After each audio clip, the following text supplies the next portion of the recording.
Eccoci qua per la nostra maratona pasquale, anche quindi oggi in diretta per tenerci compagnia in questa Pasqua rossa. Abbiamo già due fronti aperti perché è già collegato con noi l'ospite che prima vi ho preannunciato, eccolo qui, Samuel Peron.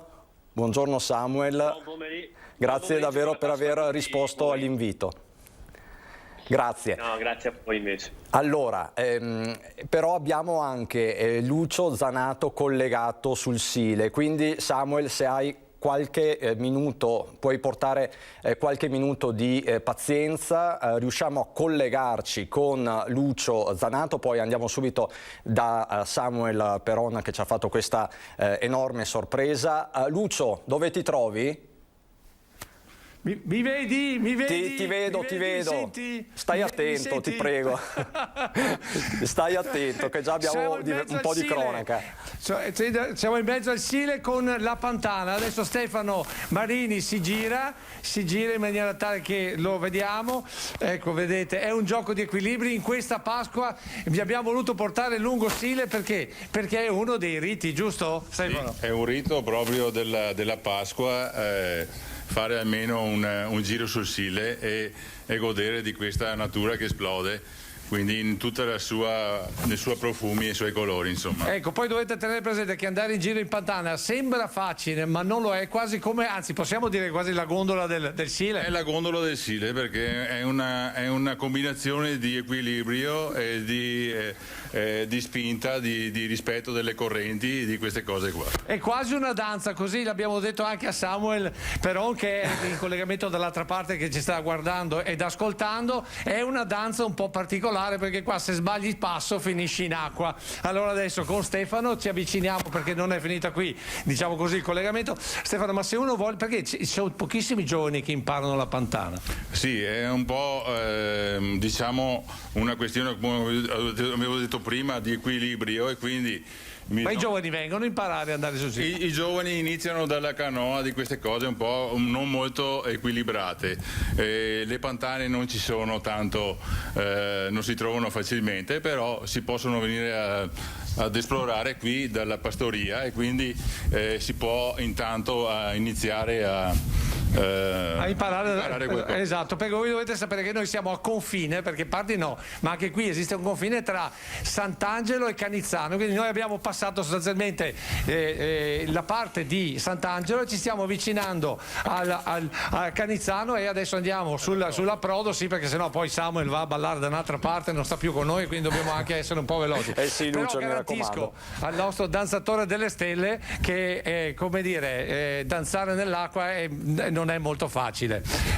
Cristian, tengo un attimo il collegamento, ti sentivo di sottofondo, perché adesso andiamo a vedere un'altra cosa della Pasqua, ovvero il rito del dolce di Pasqua. Però prima di andare al dolce di Pasqua andiamo a vedere anche altre cosettine che fanno parte, diciamo, della nostra storia. Adesso il nostro Stefano ci porta all'approdo. Vedete che sembra facile, ma bisogna arrivarci un po' alla volta. La corrente del Sile è, devo dire, interessante, quindi significa appunto rispettare un po' le regole del fiume. Ecco, esatto, perché questo dovrebbe essere sempre, non solamente per quanto riguarda. Dimmi. Lucio, ti ricordo che dobbiamo tirare perlomeno fino alle 8 di questa sera, quindi stai attento, abbiamo bisogno di te.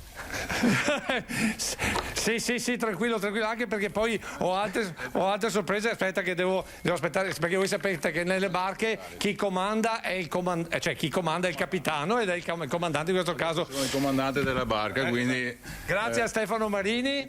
Io adesso grazie. Liberare. Grazie, adesso eccoci qua, grazie ancora, e adesso vado avanti perché qui invece trovo il fratello di Stefano, ovvero Gianni Marini. Guardate come è vestito da pastorino del Borgo Furo. Voi vedete, lui è uno dei nostri personaggi di agricoltura e abbiamo deciso di disturbarlo anche a Pasqua, quindi, però insieme andiamo a vedere una cosa. Nicoletta, dai che andiamo velocemente, perché senti, ma tu hai delle cose del ballo, qualcosa del genere? Perché noi abbiamo dall'altra parte Samuel Peron, che è uno dei grandi danzatori delle stelle, che in collegamento con noi ci sta guardando ed ascoltando. Non è che ci siano delle cose di ballo, il ballo lo facciamo vedere magari dopo, sì. Ma intanto andiamo dentro, ecco.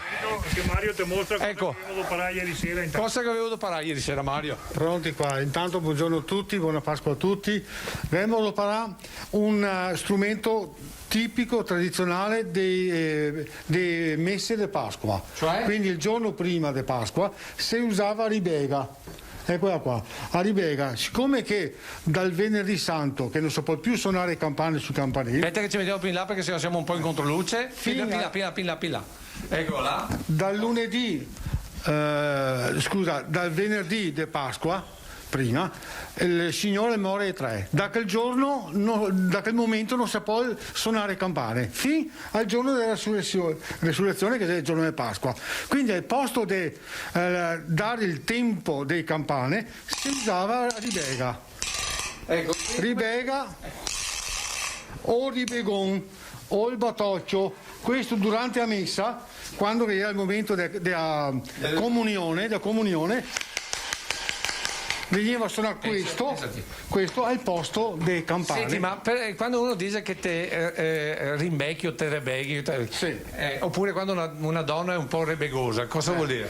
Rebeghina, cioè a fare sto rumore qua, che si muove, che non sta ferma, ecco. Va bene, grazie allora intanto. Ci sono altre cose oppure adesso torno fuori a Gianni Marini perché so che poi abbiamo tanti altri ospiti in questo pomeriggio, però se volete, aspetta Nicoletta, girati ancora un secondo. Se uno vuole venire a vedere il museo qui della Pastoria del Borgofuro, cosa deve Basta fare? contattare Gianni Marini, qua che è sede della Pastoria Borgofuro.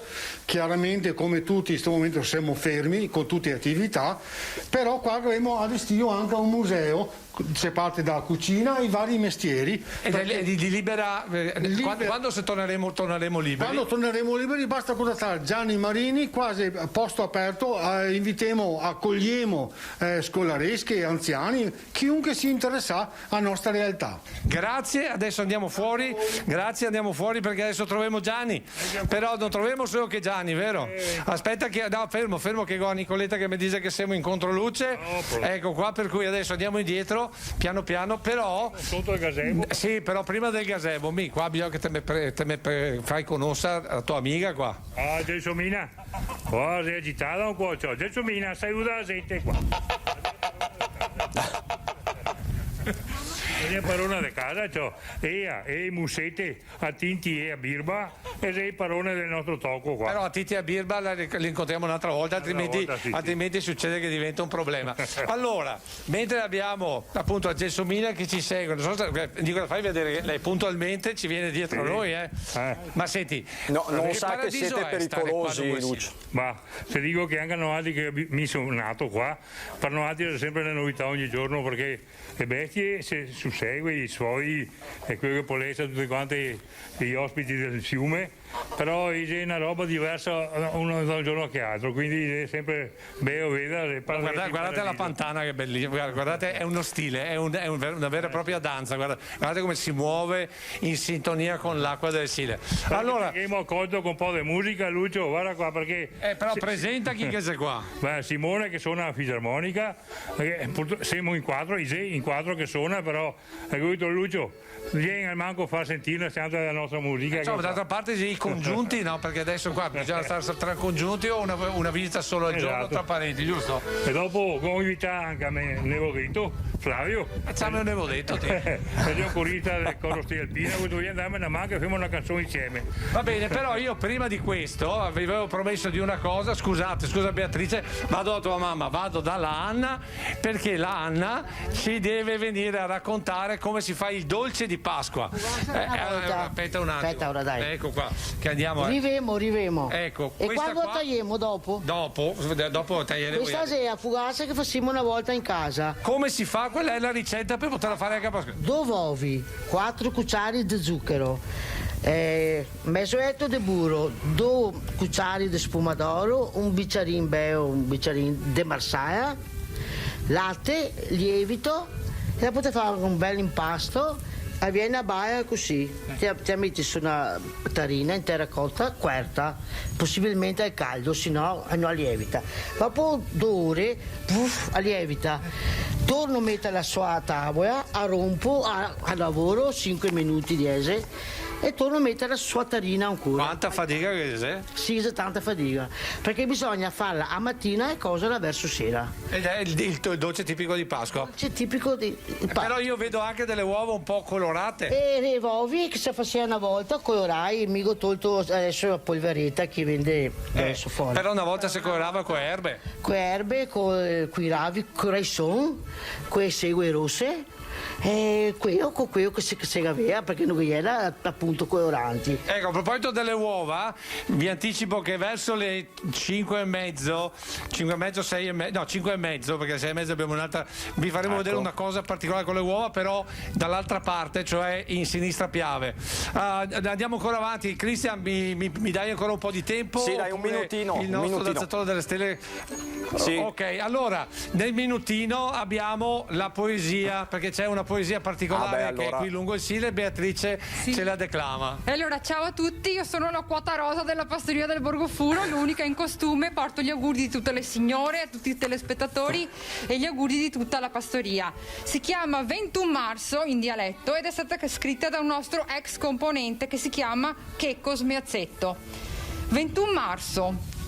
Si arriva la prima rondine facendo un giro sopra Treviso e il cocal che in te l'acqua pastrociava la gavista e in voio che se andai incontro per dirghe te asso il mio perché te bagni ae e te fassi il nio mi adesso vo in laguna che l'ase è un paradiso e ti divertate qua a Treviso in te l'acqua e vede un bocconetto e se tuffa come un falchetto e il torna su e la rondine che ripete col boccò in bocca ricordate che godarme Treviso sto inverno a me tocca. Grazie a Beatrice, siamo arrivati anche al momento della cantata e soprattutto di un altro dei riti della Pasqua, cioè il bicchiere no, ascueta, Lucio.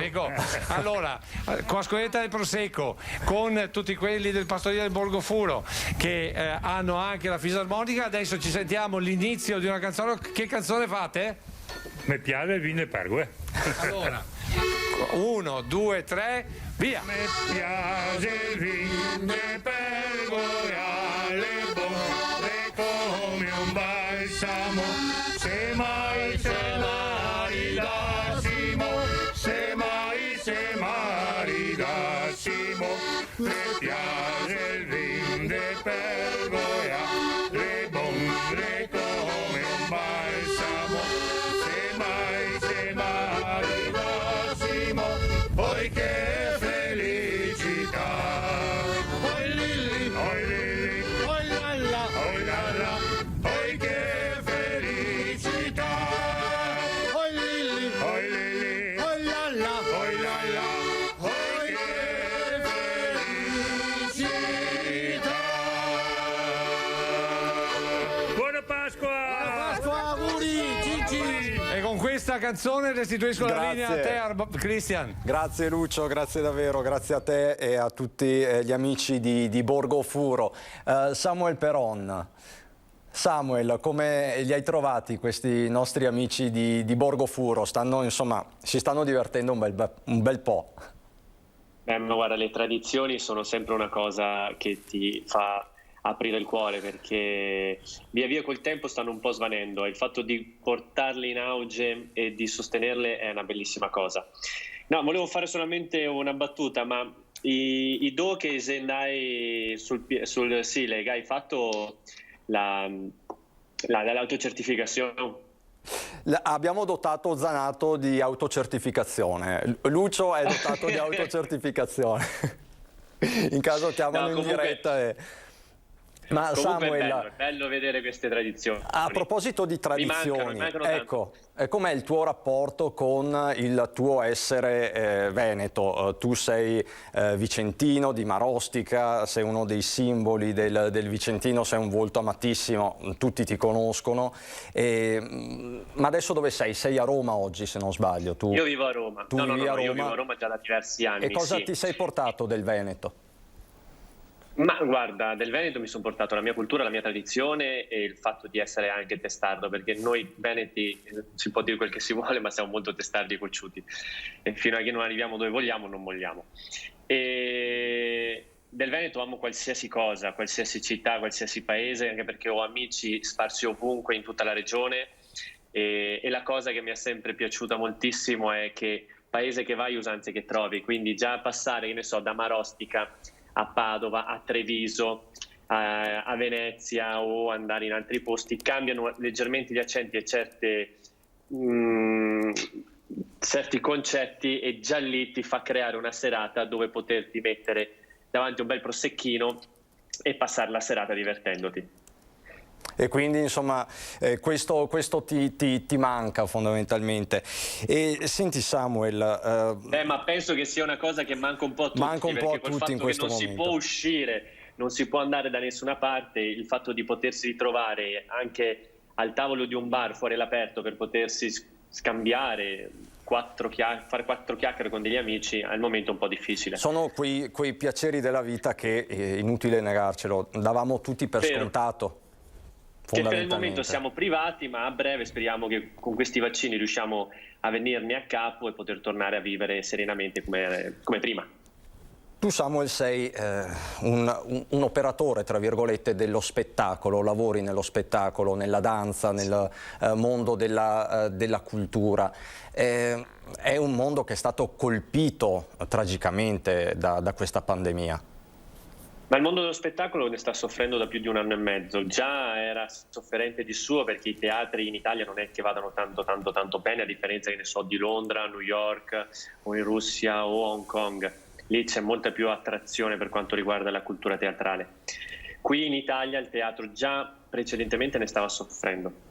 E adesso con la pandemia c'è tutta una categoria di operatori dello spettacolo, e per operatori dello spettacolo non parlo solamente delle persone che stanno davanti e mettono la faccia davanti allo schermo, ma parlo anche di tutto quello staff, di quella struttura che sta dietro, dai tecnici ai fonici, alle donne, delle persone delle pulizie, cioè tutto quell'aspetto che da casa non si vede e che è fondamentale per uno spettacolo.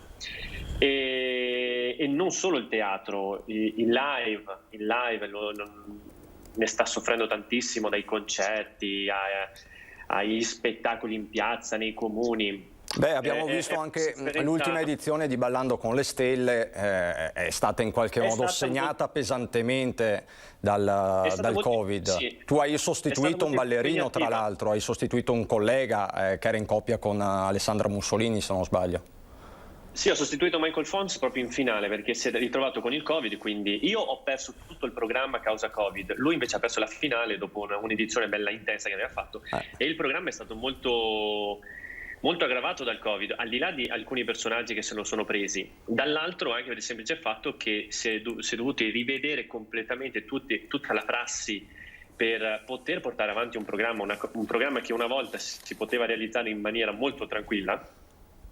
Adesso ogni settimana c'era un tampone, c'erano delle restrizioni, il pubblico non poteva essere in sala, in studio, e c'erano tanti aspetti vincolanti che hanno un po', diciamo, reso molto complicata la produzione dell'edizione scorsa.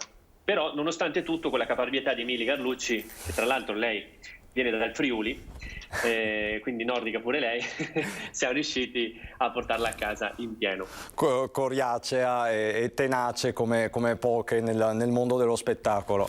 Quindi è un momento strano e di attesa. Tu quando conti di ritornare alla normalità? Nel senso, tra gli addetti del settore c'è una previsione di ripartenza? E se sì, quando? Guarda, io sinceramente col fatto che sto facendo inviato di Buongiorno Benessere, che ho la rubrica sportiva, in un modo o nell'altro qualcosa riesco a fare, anche se tutti i centri sportivi, tutte le attività sportive qui nel Lazio, nonostante noi adesso siamo rossi per il lockdown dei 3 giorni pasquali, ma poi diventiamo arancioni. Nonostante tutto non riusciamo più di tanto a muoverci, appunto per le avversità delle strutture chiuse, e quindi sto facendo tutto all'aria aperta. Però per esempio già mi stanno proponendo delle direzioni artistiche per il periodo estivo su varie regioni per fare dei dinner show, e quindi mi sto già muovendo e attivando, ma sempre rimanendo con il punto di domanda, perché si ipotizza che per giugno il 90% degli italiani saranno vaccinati. Questa è è quello che è stato detto, e si spera, perché prima riescono ad andare avanti con i vaccini e prima riusciremo a ripartire. E chiaramente i grandi spettacoli, va detto Samuel, hanno bisogno di programmazione, quindi per forza di cose, se uno vuole allestire al meglio uno spettacolo, ha bisogno di qualche mese di programmazione per i preparativi, è chiaro? Assolutamente sì, tu calcola che io 2 anni fa ho fatto l'evento di Bocelli all'Aiatico, perché è il concerto che lui tiene lì in Toscana a casa sua, certo, ogni anno, e calcola che c'è una media di 15.000-20.000 persone a vedere lo spettacolo,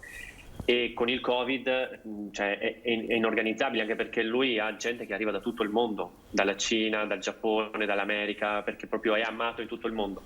Se facciamo un esempio col concerto di Vasco Rossi, prima che ci fosse il lockdown, se ricordate bene, cioè tutta la regione dell'Emilia Romagna era stata bloccata perché ha fatto, non mi ricordo quanto, 200.000 persone presenti al suo concerto. Un record mondiale, certo. Un record mondiale. Quindi ipotizzare ad oggi la possibilità di realizzare nuovamente eventi di questa portata, ma anche se non sono di questa portata, anche da semplice evento di piazza, dove, che ne so, ci si ritrovava in piazza con un palcoscenico, un piccolo gruppo musicale, un cantante, un gruppo di ballerini, una sfilata di moda.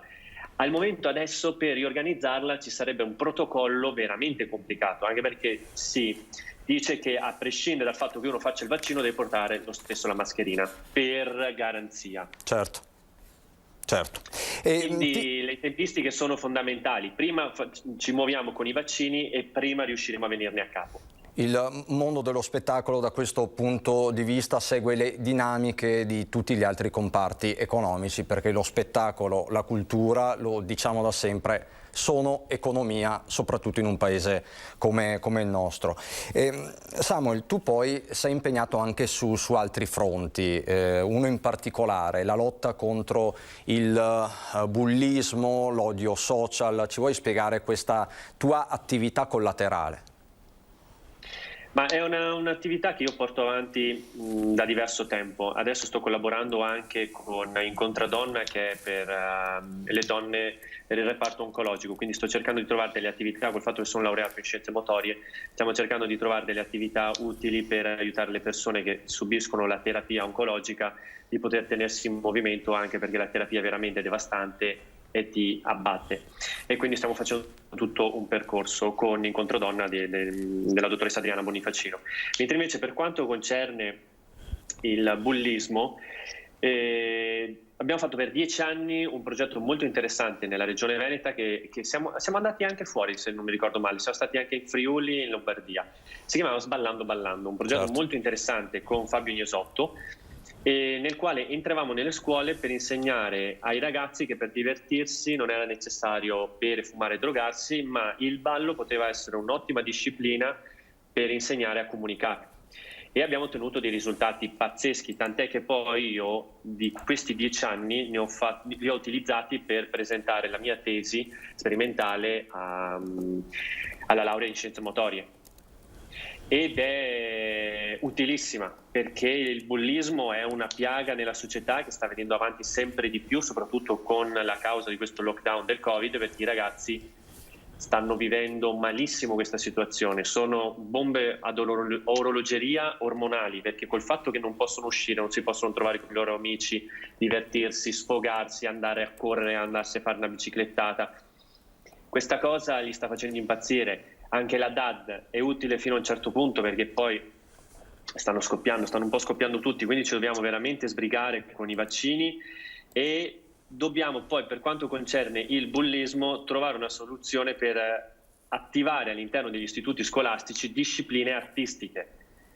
Si è sempre dimostrato che attraverso l'arte, la cultura, la musica, il ballo, grandissimi filosofi le praticavano, anche perché faceva parte dell'alta borghesia.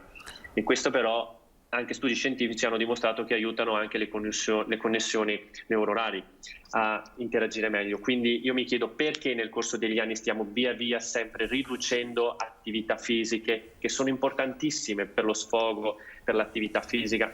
Se ricordiamo Coubertin, mens sana in corpore sano, ha fatto la storia.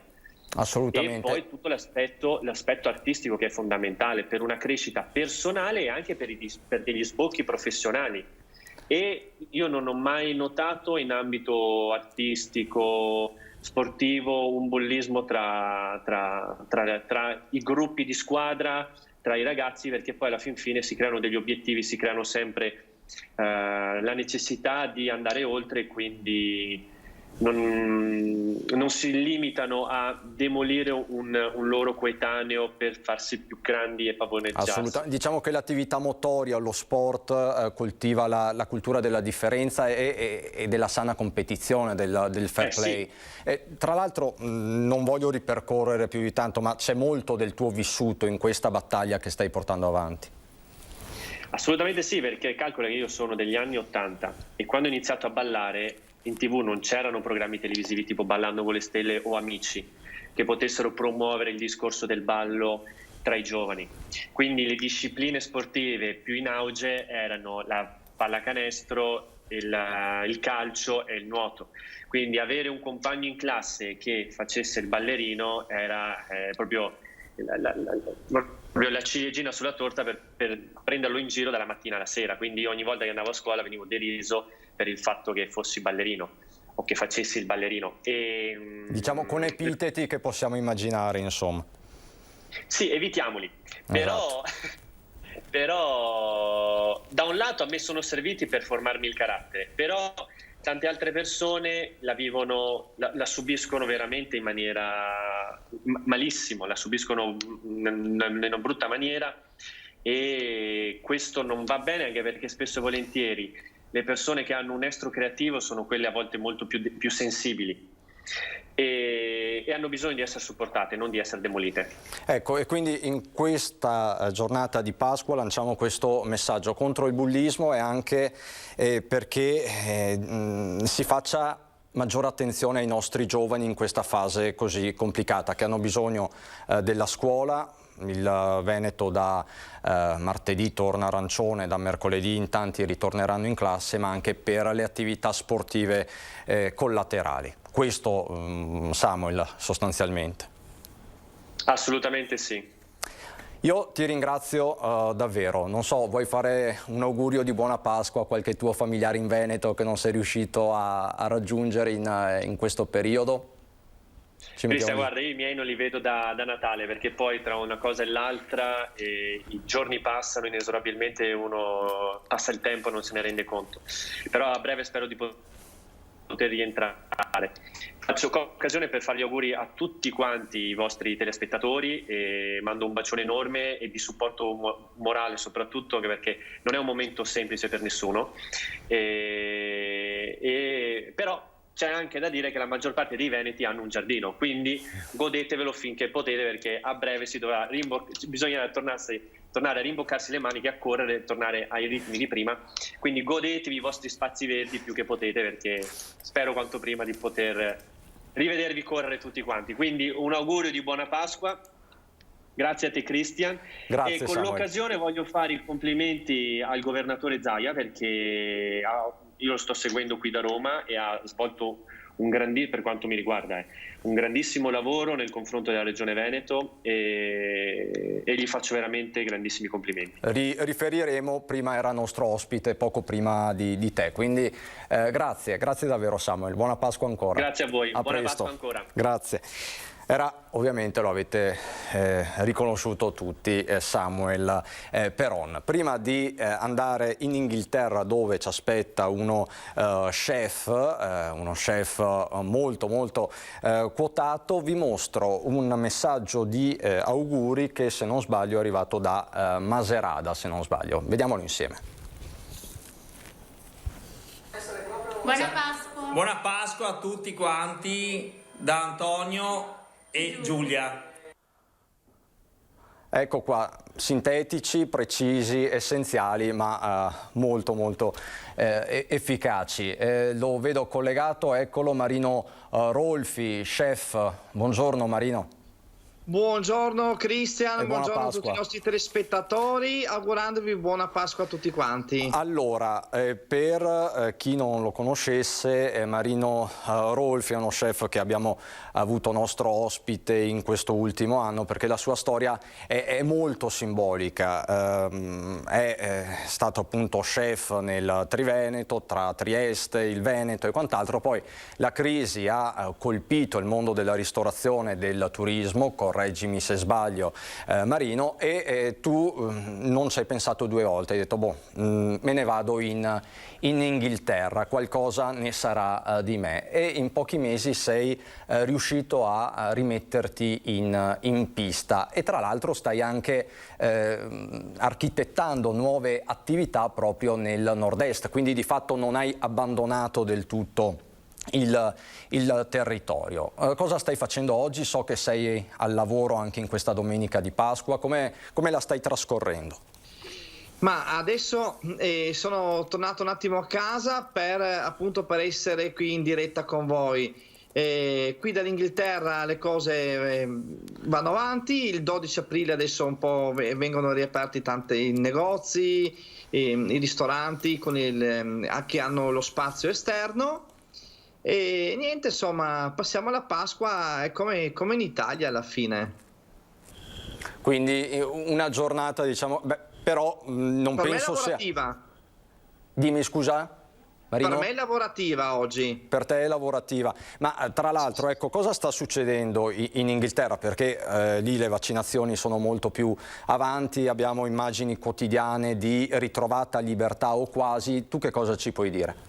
Allora, riferisco quello che sta accadendo qui in Inghilterra. Le vaccinazioni stanno andando, proseguono molto velocemente. Difatti il primo ministro Boris Johnson è molto soddisfatto perché le morti ad oggi risultano 0, e quindi ha deciso di fare svariati step.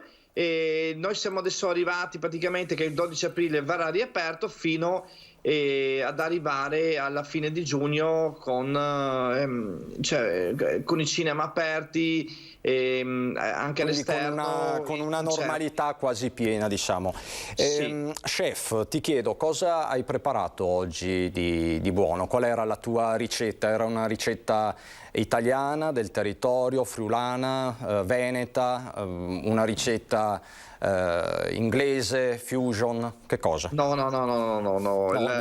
L'inglese, ma se anche mi pagano in più non la faccio, proprio non, perché io qui sto lavorando e hanno scelto uno chef italiano in questa famiglia perché vogliono cucina italiana, e quindi da una parte sono molto contento perché la cucina italiana, ma in particolare vi dico la verità, io quella veneta mi piace moltissimo, perché quindi vivendo in Veneto ho preparato partendo da un bel brodo di tortellini con la carne lessata, le patate, le carote, veramente, però ho preparato il giorno prima perché il giorno dopo è migliore.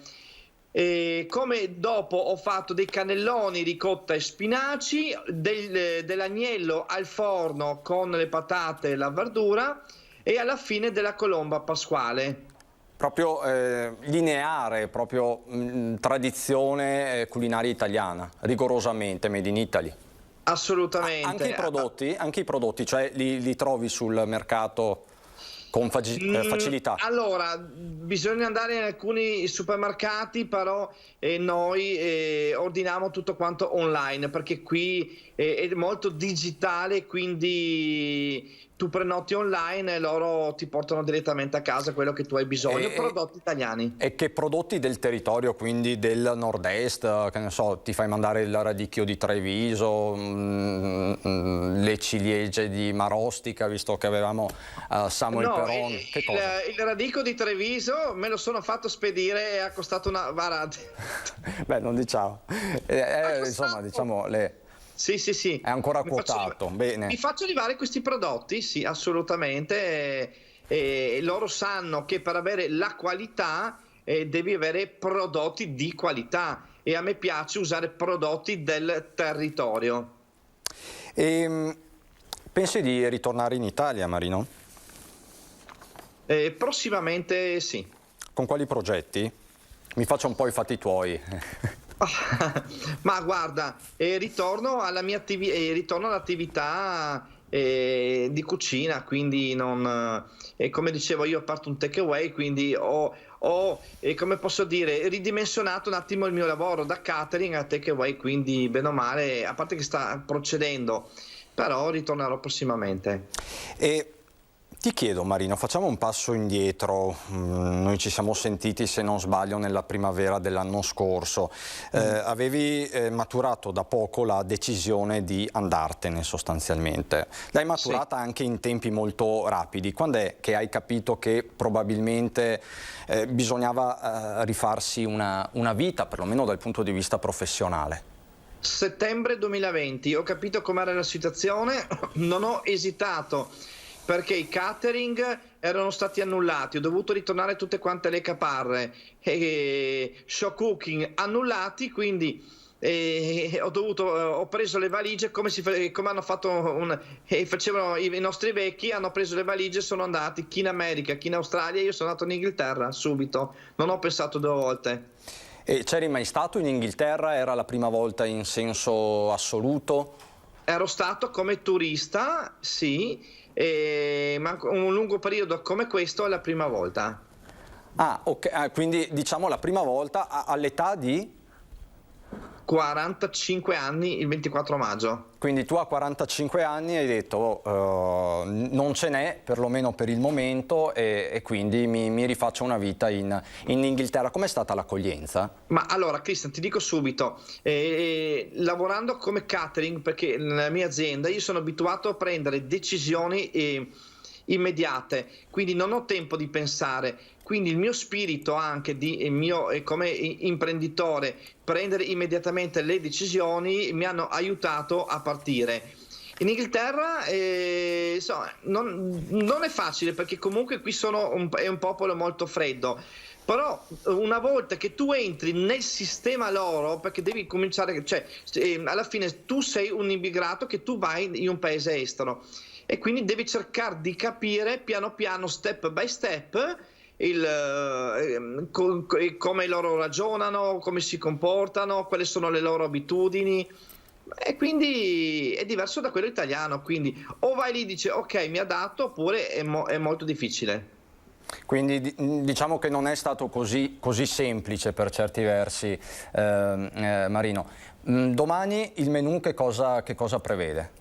Allora, domani il riciclo, perché come voi sapete benissimo, io anche avendo fatto anche un libro, il primo libro, I trucchi dello chef, che parla di riciclo, ho voluto che cosa usare anche nella cucina attuale. È stata fatta il bollito, quindi c'è la carne lessata con le patate, no?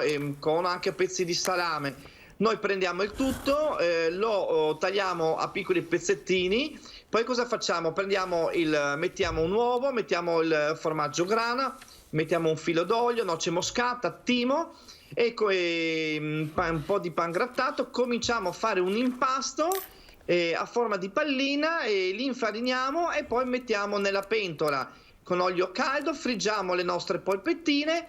Prepariamo un piatto con un foglio di carta Scottex per assorbire quando metteremo le nostre polpette appena fritte. Quindi questo è per quanto riguarda un primo piatto. Per quanto riguarda ad esempio un dolce, abbiamo mangiato la colomba, è avanzata la colomba, prendiamo i nostri stampini, prendiamo il pan di Spagna della colomba, mettiamo all'interno dello stampino, bagniamo con un po' di liquore o aromi a propria scelta. Poi mettiamo la nostra crema pasticcera, ricopriamo di nuovo col nostro pan di Spagna, sempre lo bagniamo, ci è avanzato le uova pasquali, le rompiamo, le grattugiamo nella grattugia, mettiamo sopra come il formaggio grana e dopo mettiamo in frigo per un paio d'ore. Una volta fatto tiriamo fuori, mettiamo nel piatto e abbiamo il dessert. Ah, quindi proprio tutto a base dei ricicli di oggi, sostanzialmente degli avanzi, quindi è sostenibile, un pranzo sostenibile, diciamo, una pasquetta sostenibile. Assolutamente, quindi mangiamo tanto, spendiamo tanto, il giorno dopo uno dice ma il giorno dopo tu puoi mangiare cioè, con gli ingredienti che tu hai fatto per Pasqua, tu li puoi modificare il giorno dopo. Più bello di così? Vabbè, assolutamente. Allora, ed è un ritorno anche alla tradizione, alle origini, a quello che si faceva fino a poco tempo fa. Come Marino, le uova colorate che parlava la signora in modo naturale con la cipolla, con le bucce della cipolla, con i fondi di caffè. Marino, grazie davvero, grazie, buona Grazie Pasqua, ma soprattutto buon lavoro. Grazie a Marino Rolfi, chef in trasferta, che quindi ritornerà, ci ha dato questa bella notizia. Prosegue il nostro viaggio, eravamo in Inghilterra, vicino a Londra, adesso ci colleghiamo invece con il Polesine, perché oggi andremo un po' in tutto il Veneto. Siamo stati a Venezia, abbiamo sorvolato con la nostra Anna Maria Parisi, Simone Merlo, la Marca trevigiana, i luoghi simbolo dell'UNESCO, siamo stati sul Sile con Lucio Zanato e adesso andiamo nel cuore del Polesine dove ci aspettano i Bontemponi, che è uno dei gruppi folk più rappresentativi del Veneto. Con noi il presidente che è vestito proprio d'ordinanza, il presidente Roberto Marangon. Buongiorno Roberto. Buongiorno a tutti, ciao Cristian, buona Pasqua a tutti gli ascoltatori di Antenna 3 Nord-Est. Ecco, che Pasqua è per il vostro gruppo folk? Ovviamente non vi potete riunire per farvi gli auguri, ti vediamo da solo, ma insomma so che siete collegati. Sì, ci sentiamo sempre, tutte le settimane, ci colleghiamo in videochiamata per salutarci, per sentire come stiamo, e anche oggi sono tutti collegati, si stanno guardando in televisione, e nel 2020 siamo riusciti a fare 6 uscite, soprattutto all'aperto. Abbiamo fatto Babbo Natale per beneficenza come siamo abituati, però ci manca il palcoscenico, ci manca la piazza, ci manca la gioia di vivere e di stare insieme alla nostra gente. E cosa vi dice la vostra gente? Vi aspetta? Voi siete seguitissimi anche sui social. Sì, siamo molto seguiti, la gente ci aspetta e ci dice sempre: non vedo l'ora di rivedervi, perché quelle 2 ore di spettacolo che fate mi fanno dimenticare i dolori che ho. E adesso ce n'è di bisogno, insomma, ci sarebbe bisogno di maggiore allegria e spensieratezza.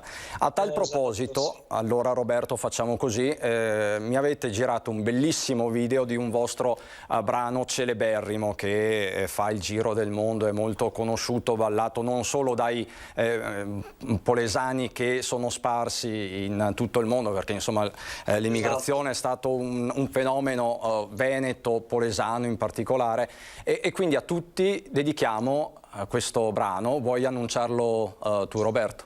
Sì, è la Filomena ed è una canzone un po' maliziosa, ironica, però la lasciamo scoprire a chi magari la vede per la prima volta. Ed è suonata come? È suonata, oltre agli strumenti tradizionali, fisarmoniche, chitarre e fiati, con tutti gli strumenti che si inventavano i nostri contadini una volta: pentolacce, lo sbregaburassi, che sarebbe come una forbice con dei piatti, dei legnetti, ed è accompagnata appunto questa canzone, ed è stato lì il successo soprattutto di questo brano. E non ci resta che ascoltare questa Filomena.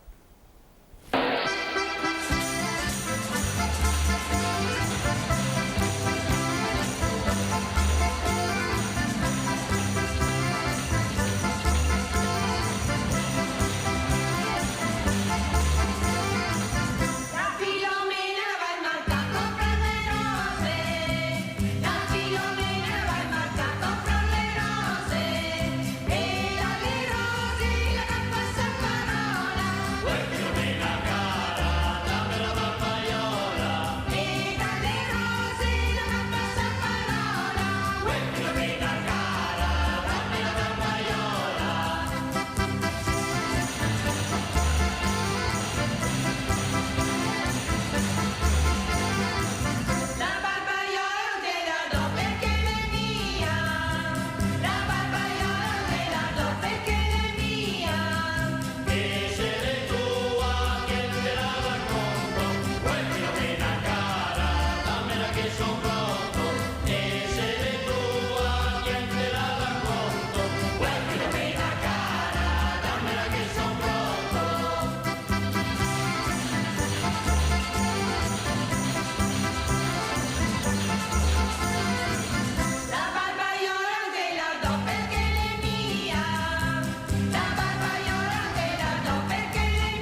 oggettivamente la canzone è un po' maliziosetta, Roberto.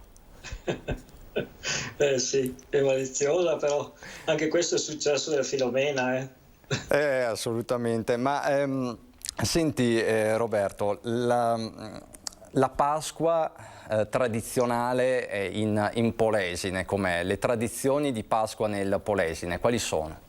Le tradizioni, come è stato spiegato anche dai colleghi del Borgo Furo, che salutiamo tra l'altro perché tutti apparteniamo a Venetnia, l'associazione veneta dei gruppi folcloristici, siamo oltre 20-23 mi sembra, se non vado errato, e è un po' la stessa, ecco, venivano legate le campane e c'era il suono della raccola che annunciava, e poi il tradizionale costo delle uova che in molti comuni si fa ancora, e ovviamente adesso anche questa tradizione è ferma. Il prossimo anno bisogna riprenderle in mano tutte. Certamente bisogna prendere in mano, certo. Noi tra l'altro facciamo una serata molto importante da 30 anni, si chiama Serata d'Onore, dove abbiamo anche numerosi ospiti, diamo tutto in beneficenza quello che abbiamo raccolto durante l'anno tra varie iniziative, non solo spettacoli dedicati, ma anche i Babbi Natale che facciamo casa per casa, e da 2 anni non la stiamo facendo, speriamo di poterla fare quest'estate all'aperto, e per recuperare faremo una doppia edizione. Assolutamente, e per il momento tutti vi possono seguire sui social, vuoi ricordare gli indirizzi?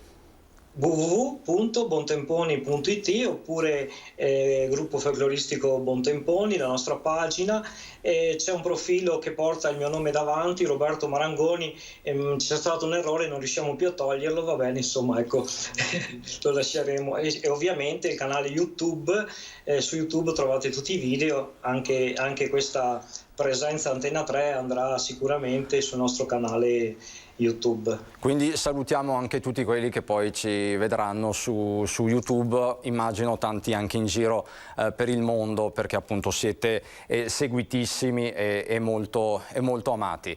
E speriamo davvero, Roberto, che la prossima volta si possa fare un collegamento dal vivo con tutta la vostra compagnia. Quanti siete? Siamo in 23 quando ci siamo tutti. Età media? Età media partiamo dai 30 ai 70. Quindi insomma tutte le generazioni bene o male sono rappresentate, anche questo è un bene. Certo.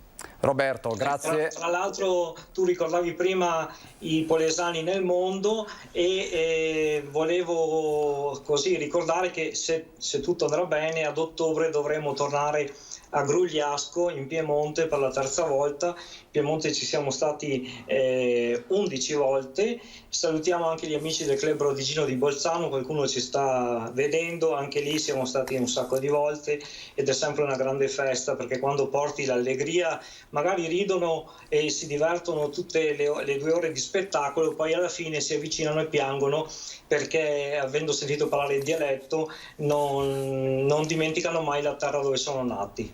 Il folk è sempre molto denso di significato, perché insomma ha radici profonde, quindi lasciamoci così. Roberto, grazie davvero, grazie per questa vostra presenza molto allegra e spensierata. Grazie a voi, buona continuazione, buona Pasqua ancora e alla prossima. A presto, alla prossima allora.